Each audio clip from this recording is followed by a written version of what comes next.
Most people think they have a spending problem. They don't. They actually probably have an awareness problem. Because if I asked you right now, how much money did you spend on food last month? Groceries, restaurants, coffee, DoorDash. Most people have no idea. And that's exactly how hundreds, sometimes thousands of dollars disappear every month. Today, I'm going to show you why budgeting matters, why most people avoid it, and a simple system that actually works. And later in this video, I'm going to show you one budgeting trick that instantly stops overspending on food. I've helped thousands of people start using a budget, and you need to understand this. More money does not fix your problems. And a lot of people believe this lie. They think if I just made more money, all of my financial problems would go away. But that's almost never true. Because if you struggle managing a little money, you will struggle with managing a lot of money. In the Bible, Luke chapter 16, verse 10 says, "One who is faithful in a very little is also faithful in much. And one who is dishonest in very little is also dishonest in much." See, I've seen people making $60,000 a year, $500,000 a year, or $1 million plus a year, and they're still living paycheck to paycheck way too often because income doesn't change spending habits. Systems do. Now, budgeting is one of the most powerful financial systems you can build. And you need to know that budgeting isn't about restriction. It's about intentionality. It's deciding this is where my money will go. This is how I will save, and this is how I will build wealth. So let's walk through a simple way to go about building your budget. It begins with step number 1, which is the rearview mirror. See, before you can plan forward, you need to look backwards. So this is where you start. Pull the last 3 months of bank and credit card statements. You need to first identify a few things. How much have I spent in each category each month? And you'll start seeing patterns in housing, food, subscriptions, travel, shopping, coffee, restaurants. And many people are shocked when they do this exercise because for the first time, they see exactly where their money is going. This is one of the most important steps, but if you don't get an accurate understanding of how you're spending, you will build a budget without context of habits or appropriate expectations. See, I've worked with people before who thought they were spending about $1,500 a month on food, but when we looked at the real numbers, it was over $3,000. They weren't reckless, they just weren't aware. This is where we get to step number 2. This is where we identify your priorities. Now, one of the highest priorities for almost everyone should be this: paying off your debt. Because before you can build, you need to stop the bleeding. You need to understand this about debt. Not all debt is evil, but not all debt is equal. See, some debt can increase your earning power or help you acquire assets. But high interest consumer debt, like credit cards or payday loans or short-term financing, can quietly destroy your momentum. So here's your action steps. First, list every debt you have in one place. This is your balance, your interest rate, your minimum payment, your due date. Just get it out of your head and onto paper. Then you need to choose a strategy, and you've got 2 options. The first one is the debt avalanche strategy.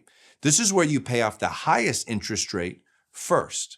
The second is the debt snowball, where you pay off the smallest balance first. Now, statistically, this strategy is the one that will help you pay off your debt the quickest. But here's the rule. Pick the strategy you'll actually stick with, because the best strategy on paper is useless if you quit in a month or 2. Also, if you have a credit card, look into 0% balance transfer options if it fits for your situation. It doesn't erase debt, but it can stop the interest bleeding while you attack the principal. Now, let me give you some practical advice. If you can't afford it in cash, don't put it on a credit card. Now, there are a few exceptions to using debt where it can be beneficial, such as education or health or certain asset building moves. But for everyday lifestyle spending, debt turns wants into long-term payments. Now that we've got clarity on our budget, it's time to ask yourself a simple question. What actually matters to you? See, your budget should reflect your values. Maybe that's travel, tithing, giving, investing, experiences with the family, saving for a home or college for your kids. Write down your goals, not what you think you're allowed to want, Not what other people approve of, but what you actually want. Then next to each goal, write a time frame: 1 year, 3 years, 10 years, 20 years, because the timeline determines the strategy. See, your money should align with what matters most to you, because if you don't decide your priorities, your spending will decide them for you. Here's where we get to step number 3. This is where we build the budget. I like to say that budgeting has a branding problem. See, people hear budget and they think restriction, guilt, spreadsheets, misery. But a budget is not a cage.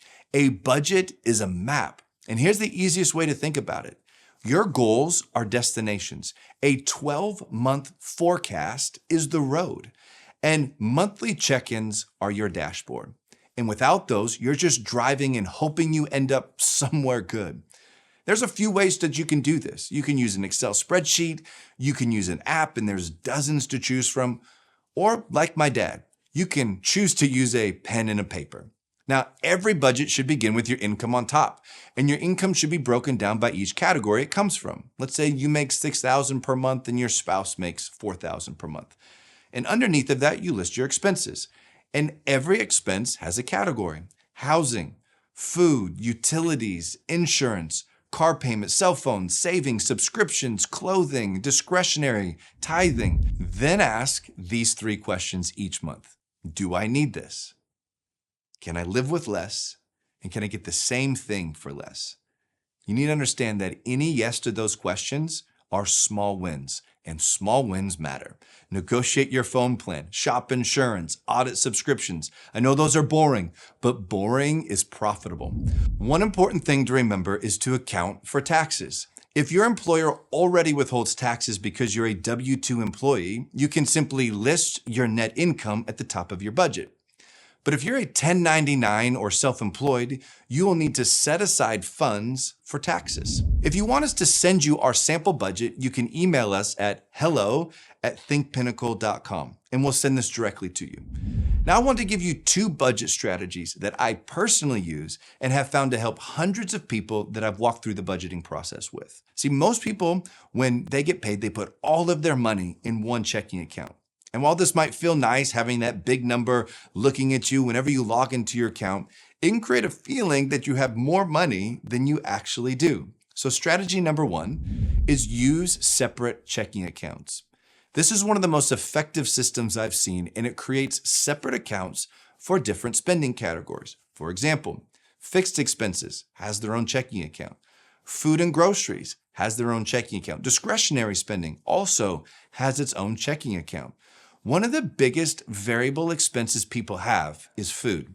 And it's an area that if you don't have high guardrails, it can get out of hand. Groceries, restaurants, takeout, delivery. These are all expenses that can quickly pile up if you don't have a strong budget and strong guardrails. If you create a separate checking account just for food, you can easily manage that spending. So when the account runs low, you know it's time to slow down. It's a simple system that works incredibly well. Strategy number 2 is this: use separate savings accounts. This is another powerful strategy, and instead of one giant savings account, you create multiple savings buckets. For example, a vacation fund, a Christmas fund, an emergency fund, or one for home repairs. Now when you spend that money, you're not going into debt. You're spending money you've already saved for that purpose. And each month you have a line item in your budget to save this money. Let me give you an example.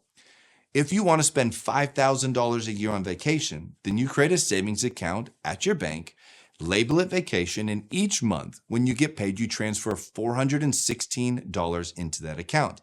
And guess what? In a year, you'll have $5,000 you need to go on vacation. Step number 4 is this: use your budget to create wealth.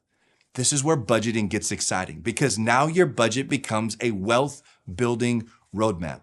You can start allocating money towards investing, retirement, college savings, paying off debt, and future expenses. And instead of wondering if you'll ever save enough, your budget creates a plan to get you there. And eventually you move beyond savings and you start multiplying your money through investing. The Bible tells us in Matthew chapter 25 that simply setting your money aside and having it not grow is not good stewardship. In fact, Jesus says that that person is wicked and lazy. This is wild. He says it would have been better if you had just put it in the bank to at least earn interest. And this is the minimum standard of stewardship. See, to be a good steward of your resources, you need to multiply them. There are many ways that you can have multiplication of your finances, but the starting point begins with keeping a good budget. And here's where we get to step 5. Create accountability and use your budget. This is huge because a budget you never review and never use doesn't work. I strongly recommend that you review your budget at a minimum weekly. This is sitting down and either manually inputting your expenses into your budget from the last week or reviewing your app that is tracking your expenses automatically. You need context constantly on your finances to make sure you're staying within the budget you created, and this will only happen through constant review. I strongly recommend having an accountability partner where if you've never used a budget before, this can be incredibly valuable. This can be a monthly check-in with your spouse, a financial advisor, or simply a monthly review you do with a friend. Look at what went well, look at what didn't. Adjust the numbers, and remember, budgets are not meant to be perfect. They're meant to improve over time. See, most people think budgeting restricts your life. It actually does the opposite. It gives you clarity. It gives you a tool you need to steward your money well. And most importantly, it gives you a plan to build wealth. Because when you know where your money is going, you can start directing it toward what matters most. Savings, investing, giving, and building a future that's intentional, not accidental. If you want our free budgeting template, email us at hello@thinkpinnacle.com. My name is Christopherson, Managing Partner of Pinnacle Wealth Advisors and Certified Financial Planner. And if this video has helped you, make sure to subscribe to this channel and send it to someone you think it could help. We'll see you in the next video.